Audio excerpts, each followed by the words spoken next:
Got the accessories intake manifold sandblasted and cleaned in a nice good parts cleaner. I've got the valve covers here, and they are pretty rough. I hit these with the parts cleaner, and I didn't want to put this in the blaster because the paint's just peeling off. So I've got some paint remover. I'm going to spray these things down, prep them for paint or powder coat.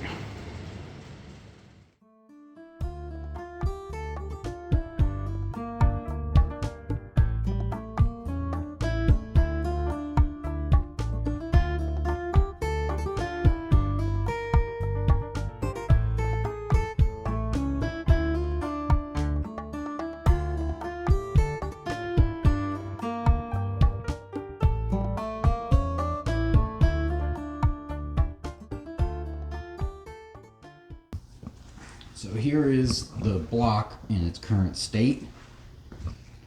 I'm gonna scuff it up and paint it. Nothing special, just normal domestic V8 guy stuff. Let's see how it turns out.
Boomer shit.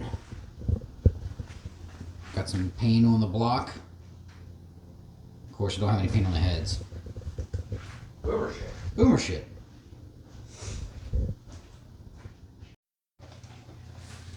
Now, these things have been cooking for a while. This is about annoying. It's like a box, it doesn't fit in. Once the sprayer screwed on top of it. Let's see. This is a plastic scraper. What if I don't have a plastic scraper? Razor blade. Oh, yeah. Razor blade and a plastic brush. Plastic. Yep. Works great. Yeah, I probably gotta take that shit off. It's pretty tough shit. Future me here, coming to tell you that this shit just didn't work. I don't know if the can was just really old or what have you, but I went through 3 rounds of hitting with the stripper, bagging it, and letting it sit and then scraping, and it just was not coming off with any significant, any significant amount. So I ended up just scuffing it up with some Scotch-Brite and some wire brushes, and then went ahead and hit it with some Rust-Oleum, and they look terrible, but after a coat of paint, they look fine. Move on to the other thing, which is this intake manifold.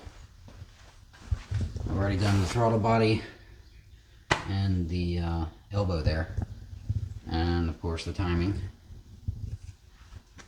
This stuff is awesome.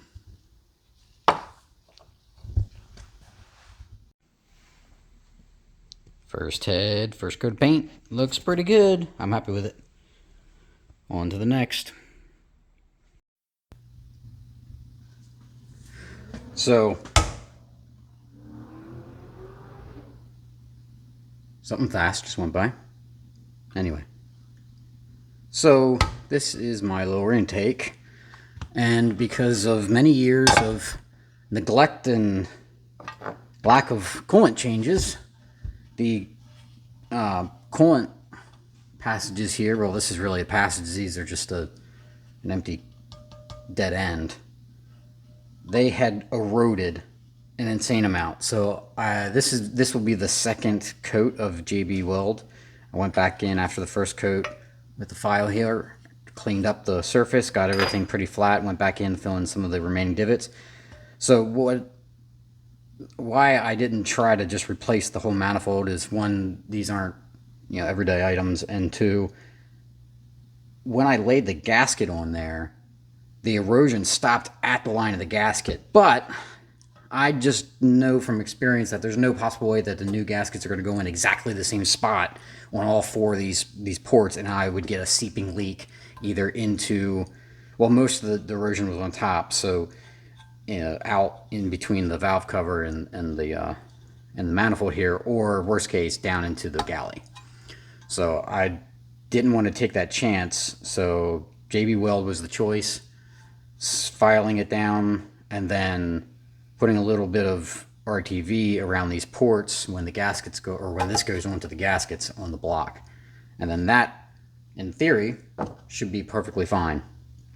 So if it's not, then I just wasted a bunch of time. But if it works, it was totally worth it. So I'm going to set this thing to the side for now and come back to it later.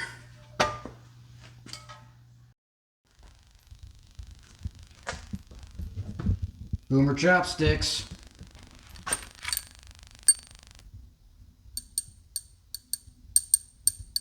And a boomer chopstick.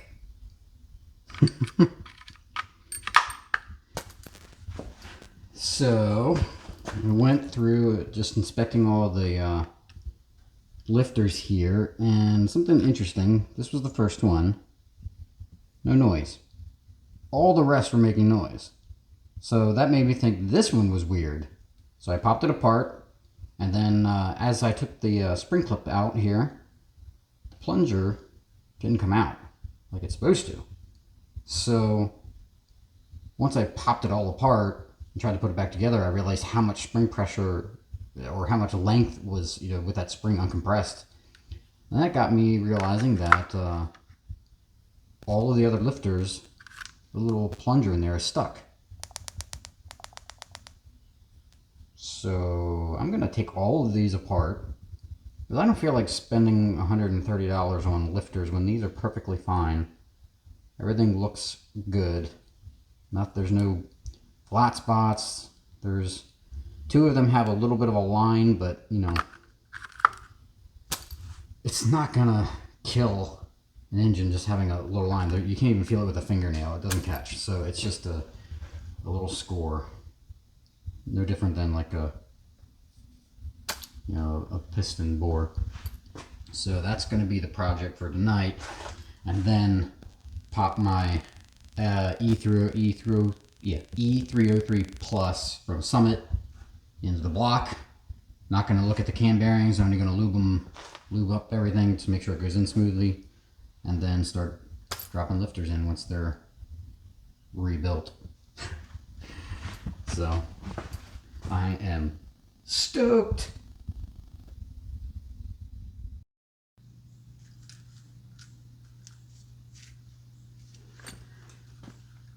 Lifters.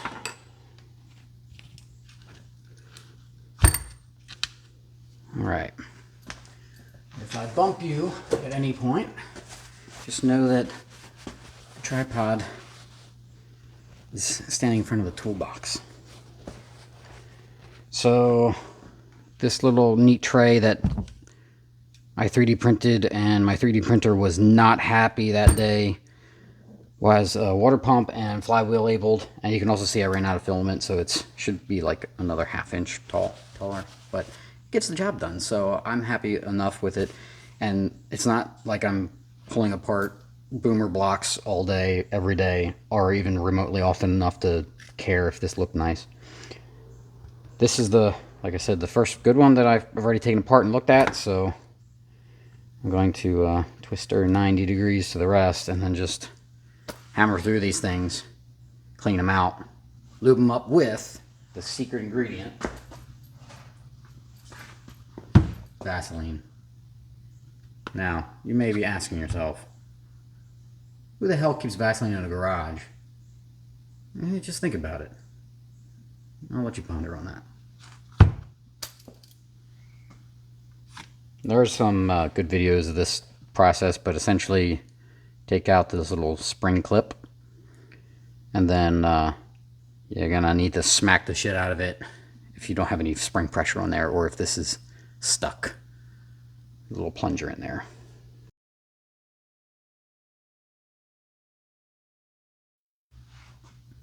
Alright, so I just got this, I was just starting to clean this up, and then I realized that there's one other little component to this that's interesting, and that's why it started to build pressure in the spring, is because there's a small little check valve right there. You can just see the shininess come through there, and when you look inside, see it right there. So that is working because this built up pressure. So that tells me that this lifter is completely good. So that's going to be the metric I'm going to base off whether or not I'm going to use this set and just cleaning it. But I'd also like to note that a crap ton of crap came out, and that's just like gritty, caked up carbon and oil just from lack of maintenance. So the work continues. All right, first bad lifter. So this one fault me a little bit more, well, just as much as the majority of these, but it had a lot more oil coming out of it when I was tapping it out. And I just popped this guy out. Look what's missing. The spring guide where this check ball is. There's the check ball.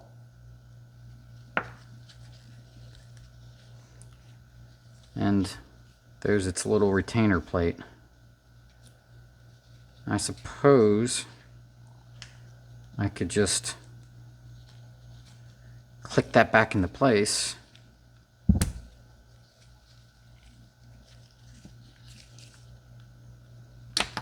Because it does look like it's split, like that's how it's intended to go together, which makes sense. But now I have concerns.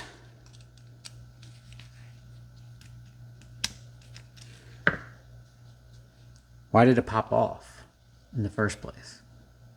Because as I've been coming through these, I've been trying to use the pick to just basically move that check ball around to break the vacuum seal of oil to help that plunger slide out of the lifter body. But now that I found that, well, the point of that being is that when I went in here to start that process, immediately I felt spring pressure, spring return, and I thought for a moment, well, maybe the rest of them are bad, and this is the only one that had maybe there was a small spring in there, and that's what I was feeling. And that's not the case. I was feeling this spring. Alright, well, I tried to save these. Now I guess they're just going to be a cool heap of scrap somewhere.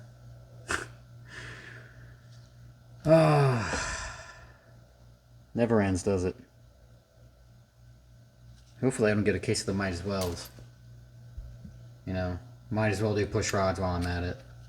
Might as well pull the bottom end out, ARP everything, rods, pistons, might as well. Might as well do aluminum heads. Might as well. No might as well. There are there's a Ford racing set for like $120. I think I'm just gonna go for that.